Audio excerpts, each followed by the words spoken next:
BA honours part third, paper 11th, Panipat के तृतीय युद्ध के कारण।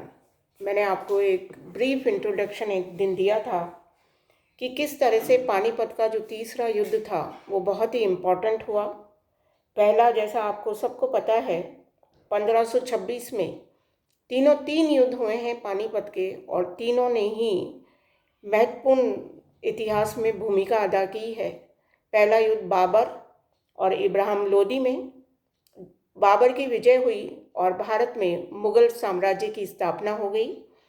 उसके बाद देखिए 1556 में अकबर और अफगान शासक आदिल शाह का जो सेनापति था हेमू, उसके मध्य हुआ था। हेमू की सेना अकबर की सेना से कहीं ज़्यादा थी, किंतु अचानक एक तीर हेमू की आंख में लग जाता है। हेमू युद्ध भूमि में गिर जाता है और उसे पकड़ लिया जाता है। फलस्वरूप लंबे समय से जो अफगान और मुगलों में संघर्ष चल रहा था वो समाप्त हो जाता है और मुगल साम्राज्य बहुत ही दृढ़ता से भारत में स्थापित हो जाता है।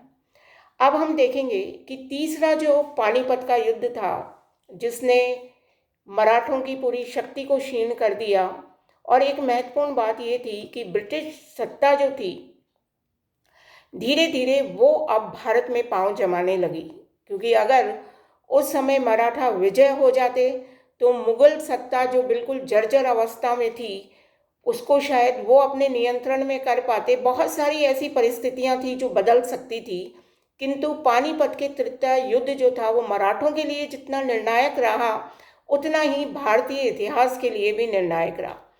पानीपत का जो तृतीय युद्ध था जो 1761 में हुआ, अहमद शाह अब्दाली और मराठों के बीच में हुआ था 1761 में।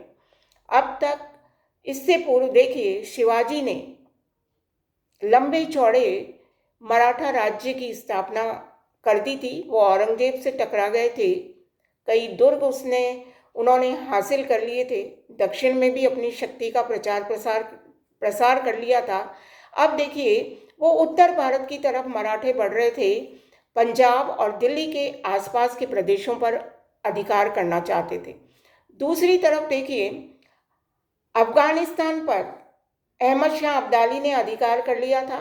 धीरे धीरे इस रास्ते की तरफ से आता हुआ वो भी पंजाब पर अपना अधिकार करना चाहता था, उसके आसपास के प्रदेशों पर अधिकार करना चाहता था।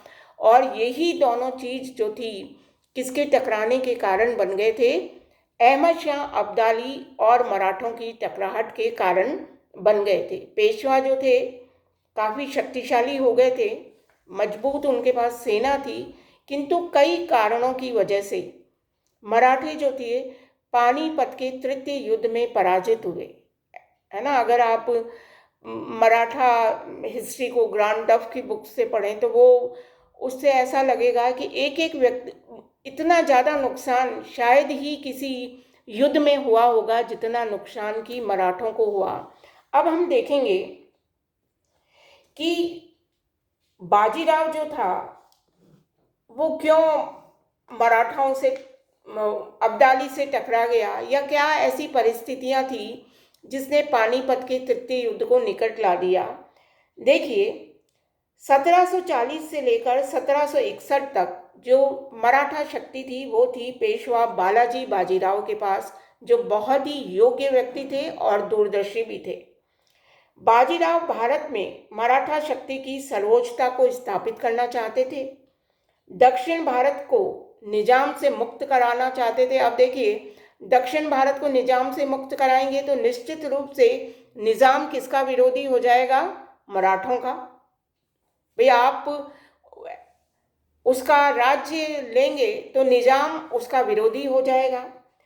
मुगल सूबों को वो अपने अधीन करना चाहते थे, जितने भी मुगल सूबे थे उनको वो अपने अधीन करना चाहते थे। दिल्ली पर वो अपना प्रभुत्व स्थापित करना चाहते थे। ये जो बाजीराव थी, बालाजी बाजीराव की नीति थी, इस नीति के तहत उनका अब्दाली से टकराना बहुत ही स्वाभाविक हो गया था। अहमद शाह अब्दाली का जो निरंतर मुगल राज्य पर आक्रमण कर रहा था और मुगल राज्य को वो कमज़ोर बना रहा था, बालाजी बाजीराव निरंतर अपनी सीमाओं का विस्तार कर रहा था। पंजाब और उसके आसपास उसने कई छोटे छोटे राज्यों पर अधिकार कर लिया था। इस स्थिति ने मराठों को किसका प्रतिद्वंदी बना दिया? अब्दाली का प्रतिद्वंदी बना दिया था। अब हम देखेंगे कि पानीपत के युद्ध के क्या कारण थे। सबसे पहले देखिए बालाजी बाजीराव का साम्राज्यवादी होना, है ना। क्या साम्राज्यवादी कैसे? बालाजी बाजीराव जो थे वो अपने पिता बाजीराव की भांति ही साम्राज्यवादी प्रवृत्ति के थे। अपना राज्य जो था उसका वो विस्तार करना चाहते थे। उसने मालवा की विजय जारी रखी। राजपूताना के राजपूत नरेशों के आंतरिक मामलों में हस्तक्षेप कर वहां पर अपना राजनीतिक प्रभुत्व बनाया। दत्ताजी सिंधिया ने रोहेले नजीब खां और इमाद उल मुल्क को परास्त करके उससे धन वसूला। उत्तर भारत में प्राप्त सफलताओं से दत्ताजी को गर्व हो गया एवं वह पंजाब की ओर बढ़ गए।